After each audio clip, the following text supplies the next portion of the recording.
Et musicalement, c'est une véritable chanson forte. Comment peut-on l'expliquer? La musique a été composée par Patrick Doyle, à qui on doit aussi la bande originale de Cendrillon version 2015. Sa force est d'être écossais, et cela s'entend. La bande son tout entière de Rebelle est imprégnée de sonorités celtiques. Dans sa version originale, Vers le ciel est chanté par Julie Fowlis, une artiste originaire des îles Hébrides. Elle chante dans un anglais mélangé de gaélique, avec une voix pure, cristalline, parfaitement en phase avec l'univers du film. L'instrumentation typiquement celtique repose sur des flûtes, du violon traditionnel, de la cornemuse et des percussions naturelles, des sonorités avec lesquelles on ressent le vent, la vitesse et le lien avec la terre. Bon, tu nous as parlé de la partie musicale, mais que nous disent les paroles? Elles sont à la fois simples et très fortes. Elles disent « Je chevaucherai, je volerai, je poursuivrai le vent, je toucherai le ciel ». On est bien dans une métaphore évidente de la quête de liberté. Mérida ne veut pas qu'on lui dise ce qu'elle doit être, elle veut décider par elle-même. Mais ce n'est pas un cri de défi, c'est aussi un chant d'espoir qui résonne fortement aujourd'hui dans un monde où de nombreuses jeunes filles ressentent le besoin de s'affirmer hors des modèles imposés. Mais est-ce qu'on peut aller jusqu'à dire que c'est une chanson féministe? Féministe, oui, mais sans intégrisme. C'est une chanson de l'émancipation, de la responsabilité personnelle. Mérida ne rejette pas les autres, elle veut juste se définir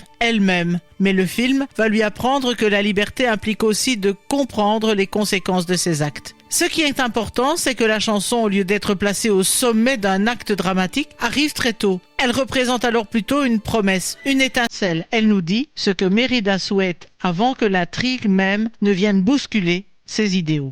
On peut donc s'attendre à ce que la chanson ait eu un impact au-delà du film. Oui, sans atteindre le degré de Let It Go, elle a touché un public sensible à son esthétique. Julie Fowlis est très appréciée dans la musique celtique et le film a permis à cette culture d'être mieux connue. La version française est interprétée par Maëlys Valade, qui nous propose une traduction plutôt fidèle et garde l'élan de la version originale. Un élan vers la vie, une mélodie galopante qui incarne la fougue de l'adolescence.